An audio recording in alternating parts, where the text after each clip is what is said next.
Comment choisir son partenaire de danse? Alors voilà le thème du jour. Eh bien, c'est simple. On va se servir de l'exemple de gens qui ont réussi dans ce domaine. Alors, en tout cas, je peux vous donner l'exemple d'Anita Santos Rubin. Je viens de déjeuner avec elle pour tout vous dire et je suis galvanisé, boosté par son énergie, par sa psychologie de gagnante et de femme qui réussit tout ce qu'elle entreprend.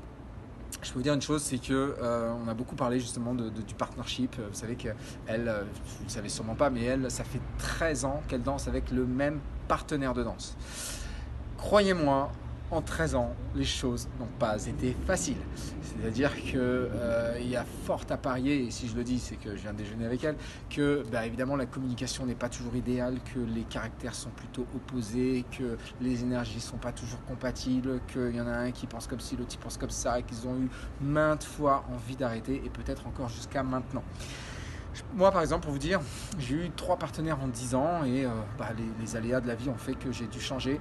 Mais s'il y a un truc qu'on a très vite partagé avec Anita dans notre conversation, c'est que c'est très bien d'avoir des énergies opposées, vous voyez, dans la danse, comme on dit dans les sentiments, l'amour est la synthèse des opposés, et bien peut-être que dans la danse aussi, pour qu'il y ait des énergies des fois qui amènent du masculin, du féminin, et que tout ça se combine bien.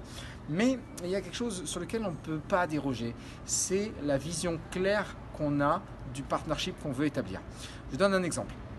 Donc le truc numéro 1, c'est la vision de où est-ce que vous voulez aller avec votre duo, par exemple.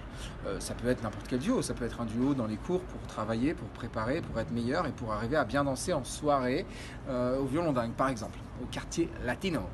Et ça, c'est déjà un objectif en soi.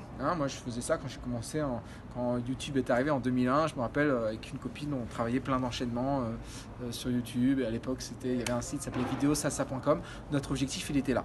Et puis quand cet objectif a un peu été atteint, boum, ça s'est progressivement arrêté. Si maintenant on définit, tiens, on va faire telle compétition au mois de juin, et ben voilà, toutes les énergies doivent se converger vers ça. Mais il faut être d'accord que la compétition, ça demande ça demande tant et tant de training, ça demande d'acheter des costumes, ça demande de se voir très souvent, etc. Il faut être d'accord sur l'objectif et bien sûr sur ce que cela implique et que ça nécessite comme boulot. Bien sûr, ça peut être, mais qu'est-ce qu'on va faire les 5 prochaines années? Notre duo, il faut qu'il aille jusque-là. Et du coup, selon l'objectif, il faut bien s'entendre sur ce que ça nécessite, on vient de le dire, mais aussi sur la durée sur laquelle on est impliqué sur cet objectif.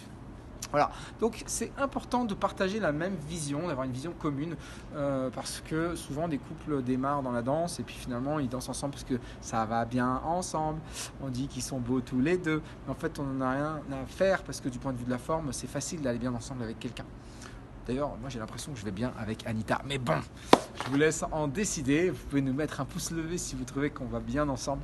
Ou nous laisser un petit commentaire. Bref, mais disons que ce n'est pas le thème. Ce que je veux vous dire par là, c'est que ça c'est un point très important sur la clarté. Le deuxième point essentiel pour moi, c'est les valeurs. Les valeurs, c'est important d'avoir des valeurs communes sur, par exemple, si vous commencez à répéter sur le fait de ne pas s'engueuler, de veiller à toujours avoir une bonne communication. Encore Anita m'a dit à l'instant, on peut arriver à tout du moment qu'on se le dit de la bonne manière. Et ça a résonné dans ma tête, du moment qu'on se le dit avec une bonne manière, avec une courtoisie, avec de la psychologie, avec de l'empathie, avec de comment l'autre va recevoir le message. Vous voyez, les choses peuvent se dire et peuvent s'entendre. Également, truc tout bête, vous avez répétition le jeudi à 8h30. Si à 8h25, c'est pas possible de recevoir un message qui dit aujourd'hui je me sens pas bien, c'est pas possible, il faut qu'on abandonne, il faut qu'on arrête. Vous voyez, ça c'est des choses que ça peut passer une fois, mais quand ça arrive trop souvent, qu'il y en a un qui règle sur les horaires et l'autre pas, rapidement votre duo va battre de l'aile, vous pouvez être sûr que ça va compliquer la sauce. Donc il y a des choses en termes de valeurs à partager. Et puis, je dirais aussi en termes de goût.